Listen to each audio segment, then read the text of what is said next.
Hello, I'm Danni Ebanks-Ingram, also known as Zaz, and I'm heading to Sähëlï Cycling Hub, and I'll be talking on behalf of Movements and Mobility.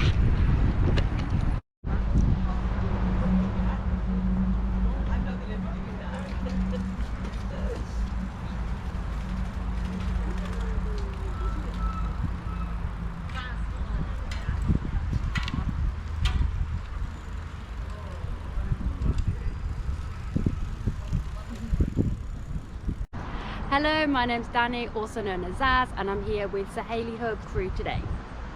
Hi, good morning. My name is Nasima Akhtar. I'm CEO and founder of Sähëlï Hub. Hello, I'm Shayla Sharif. I'm a cycling instructor for Sähëlï and also a ride leader. Hello, I'm Shafi. I'm the cycling activity coordinator for Sähëlï. Hello, I'm Hema. I am also a cycling instructor and a ride leader. Hi Sylvia, how are you doing? I'm fine, thank you. Good, and we're here at which park? Wooden. Okay, and we're here with Sähëlï Hub. Yep. Amazing. So I just want to ask you a little bit about how you got into cycling and how you got connected with Sähëlï Hub. Okay, well, it was one of my friends, Jackie. She's not here today because she's on holiday in Egypt. Lucky girl.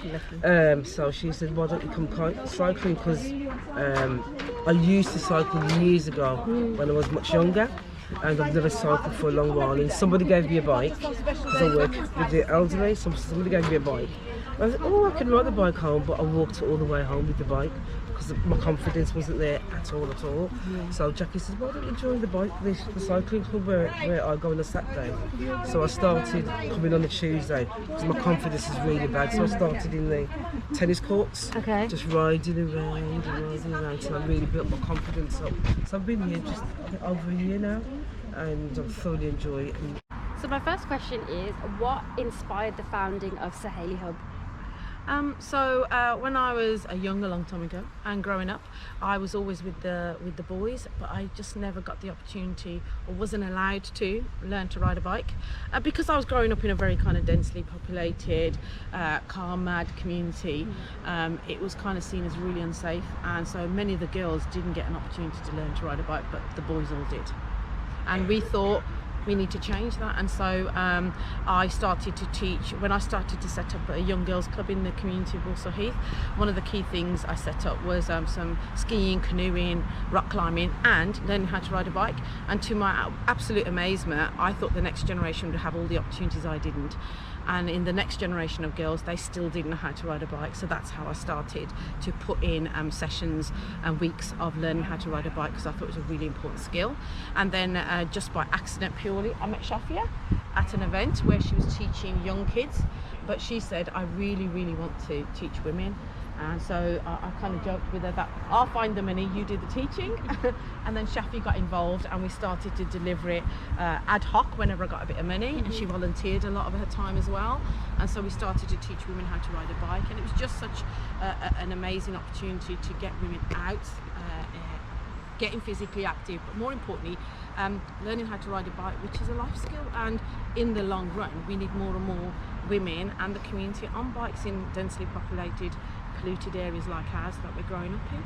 100%. So when you were kind of getting women kind of on bikes and like into the park, what were some of the like initial challenges that you were kind of finding? Like what was coming up for women who hadn't been on a bike before? What was that kind of those first initial steps, the barriers that you had to kind of get past? Well, the first key thing was finding Shafia, because we finally had a woman who could teach other women. Of course. Because many of the community and the culture I've grown up with, wanted women only, for women only, and Sähëlï Hub is set up because we wanted to challenge the stereotypes that ethnic minority women, especially Asian women, didn't want to do physical activity in sport, and more importantly, that they don't enjoy sport, and in a way we're not reflected in any of the publicity or material. Absolutely. But actually many women come from very rural backgrounds, where we were always out in the open, we were always out in the community, we weren't sitting in homes and gardens, so we tried to kind of break that stereotype really for all kinds of sports, but cycling is one of our kind of main first ones. And what was great is when Shafia came along, we were able to then offer women only sessions. That's where it really mattered. And the kind of barriers I faced is the thing about not believe in ethnic minority women want to do physical active sport, not wanting to do it women only, even though we have separate competitions for men and women. And we have been established here as communities for 50, 60, 70 years. So, you know, we're a community, especially in the kind of areas we operate, where a majority, an ethnic majority, and 50% of that ethnic majority is ignored, if not 52%, which is women. So that's why we really wanted to change things. And what we've also done is over time is grow every activity slowly but surely. So from one thing, so even like when we do running, for example, we ask people to come walk, jog and running. So you asked about barriers, and the barriers are you've got to do activities that are in the right place at the right time with the right instructors, and you've got to do it for the right ability or level of that community and grow them slowly. I think a lot of the times we're asking people to do something which is unheard of, which is running a marathon or running a 10k. What you really need to start with is walking. So with cycling, when we were given some money to do cycling at first, we were given money to do cycling only, but So when we first started, they were offering only level 2 to adults and women, and we were like, the community doesn't know how to cycle, and if we're going to change a culture, you can't offer 2 sessions or 6-week sessions. It's taken us 10 years to change the culture in this park, and we've been consistently delivering in this park for 10 years. That's why you see people walking, running, people coming to the park knowing we're here, even for a walk. So it's that culture change that we've developed by being here consistently. So it's really important that you highlight that.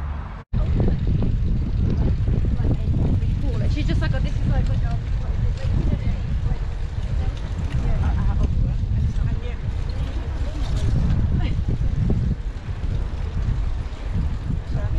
Trying to get into it. So obviously it's been quite a long stint of time. What is it that you're seeing weekly with these sessions? What is bringing people back? What are the things that people are saying that is making them? I think the emphasis is that we're a community cycling group. We're not a sports club. We kind of emphasise the friendships and the social side of cycling, and I think that's what women love and come back for every time. And there's no rigorous program. You have to have learnt how to ride a bike by week 6. You can drop out and come back anytime. That's the other thing. And I think the reflection of the staffing, you know, the key things again with barriers is we've had to grow our own, because we've not had women who are reflective of our community cycling or running or whatever we're doing, you know, squash, tennis, the whole thing. So what we try and do is kind of create those skills, those opportunities to volunteer, gain the qualification and then be employed locally, because then if the money comes and goes, it can come and go, but the skills remain in the community. And so that's why I think it's really, really important. That's why we've got a really great team. And I think the other thing about it is that we offer everything for free in the poorest community. We find the money to pay for our officers' time, and then people, men, women, can turn up whenever they want to. But when we say women only, we mean women only. From the moment you come through the door or come through the park, it'll be a woman who's going to lead the cycling session. It's going to be a woman who's going to take your details. It's going to be a woman who gives you your bike, so that women feel kind of like safe and secure, that they know it's for women only. And there's something really inspirational even hearing that, because I think actually you're setting such a beautiful example of leaders who are women. You're setting a great example for like any young person coming through this path, right, even regardless of gender, that's saying actually these women are here empowered, like skilled, and also still kind of caring and building this like really beautiful space. And actually I think the stint of time that you've been doing it, you can really see the impact. You can see the impact, obviously us coming around and doing a ride with you see the impact of people looking out for you all and kind of like, you know, saying hello and all of these things, and it just feels really beautiful to kind of to see that. I love my nieces. When my nieces were around, they're a few years older than my son. With them guys it was perfect, but then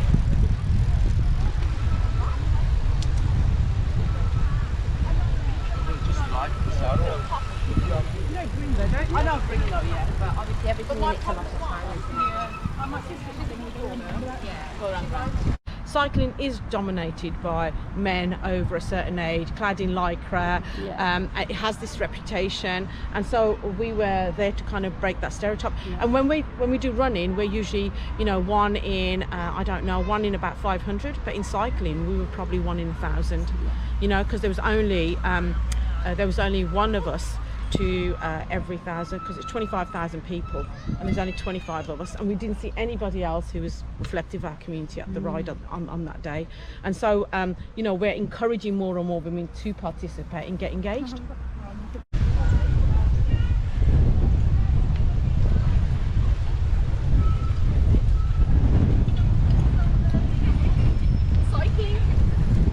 So what we recognised was more and more how much of a really big battle it is to get ethnic minority women cycling, and there are lots of existing groups, and that's the other thing. And if there's one thing I can complain about barrier-wise, is we've got to stop having big national governing bodies, big national corporations taking over cycling and then keep funding the same people to do the same thing. If we really want to break that concrete collar, as I call it, because it's not glass ceiling for communities like me, it's a concrete collar.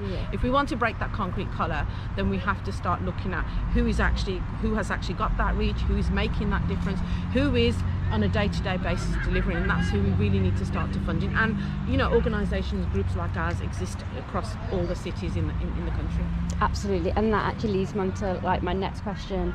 In terms of local government, in terms of councils, what are the things that they need to do more of, and what have you found has like worked, if anything, in having those conversations? Well, things like having a safe infrastructure in the city for cycling, so you feel like you're safe, because we are in Birmingham, we are a car mad city. Everything is built around the car, and to change that, it's going to take a whole generational shift. And to do that, we need to have more women empowered to be able to ride a bike. We need more safe infrastructure on kind of like the main roads, the roundabouts. Oh my God, can you imagine on some of the roundabouts we have in the city, being a new rider, having to gauge all that. And then the other thing we really need to do is, it's a really simple solution: give everybody a free bike. If you could do it, that's what you should do. Give everybody a free bike, and then everybody would have one, rather than those who can really afford it. And if we want communities in the poorest communities to be cycling, you know, just the mom cycling or just the dad is not cycling, you have to kind of try and see if you can get the whole unit cycling. And then what has been good, free access to bikes. That would be, so even though we've got bikes, they cost quite a lot of money if you're living in a poorer community and you're on the lower income. So what we need is maybe a way of having some kind of card system whereby if you're living in a neighbourhood of need, I'll call it, then you're able to have a card whereby you're able to access that bike for a certain amount of time free. They did that during the Commonwealth Games, but I think they should do that all the time, to stop people having to make journeys that they would have in their car, polluting the environment. Absolutely. Okay, so this is a question kind of for all of you. What advice would you give to anyone who wants to get involved in cycling activism? What would your kind of advice be for someone who kind of hasn't done it before, maybe hasn't even had doesn't have much access to green space as well? I'll start off, they're ladding. So basically what we want really is an opportunity to have provision based locally. So if you don't know how to ride a bike, you can go to a local park to you where you can learn how to ride a bike. If we can have access to kind of like free bikes, at least if not for an hour or 2 hours in the day, I think there's also an opportunity for you to learn for free, because actually you should be able to learn for free, because in the long run, if you then have learnt, you will then take that up. I think there's other elements which are cheaper access. There's also women only where needed. So if we can do things for groups in need, so whatever, if it's about age, level, ability, trying to deliver not one size fit all programs, because that puts people off, because some people will say automatically, if I haven't learnt in 6 weeks, I'm not going to be on the next program, or I can't. We should really try and do that kind of like we do, that open access, so you come and learn, and even if you didn't learn the first time, you can come and learn again until you get it how you want it, and until you're confident enough to ride. The other thing we do, even though it's a very simple model, we have it and nobody else has. We have the learn to ride, the park riding, and then the road ride. So the stages to development. There's no pressure to go out on the road, but they can move at their own pace. So which is an amazing thing we offer here. And the Sunday Cycling Club. Yeah, so just to sort of go back a little bit, so one of the big barriers is age, and actually I think we've got the oldest lady that we've taught is 84 years old. She's 86 now and still part of the club. She, at every stage, she was like, Shayla, I'm not prepared to do this. So I'd say, okay, after I've taught you how to ride, we're going to go park riding. And she was like, no, I'm just going to stay within the Muga, which is a multi-use games area. Now she's riding with me in the park, and at that part of the city, so we're based over in Borsal Heath, which is another arm of Sähëlï Cycling Club. She's now going to be coming road riding with me, and she's now 86 years old. So it's just a great way to sort of encourage people, just to say age is nothing but a number. If this 84-year-old woman can do it, who's now 86, I'm more than sure that everybody else can. And in terms of the Sunday Cycling Club, so we started that off back in 2017, and it's going from strength to strength. One of the key things for me is not just to keep people within the local area, it's also about trying to give them a taste of what's out there. So back in 2017, again, off of our own back, we sort of started to set up sessions where we take them to Peak District, and I'm due to take them to Peak District again. That's an annual thing. We've taken them to Rutland. There's other places that we've taken, Tissington. We've taken them to quite a few places, but just to give them a taste of, you know, you don't just have to stay within your local community. There's a big wide world out there. Our job as a club is to teach the women the necessary skills that they're never at a disadvantage, and then after that to show them what's available outside of Birmingham, and then the world's their oyster. So that's the key message.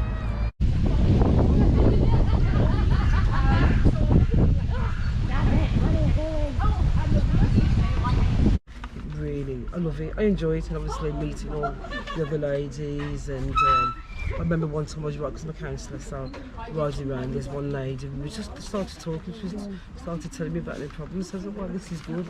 You know, meeting other ladies and, you know, chatting about life, home life, whatever. It just makes a lot of difference. So I look forward to my hour. I say to my husband, that hour, I've got to go.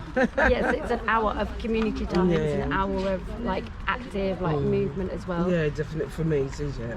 I have a very quick story to tell. Sorry. Yes.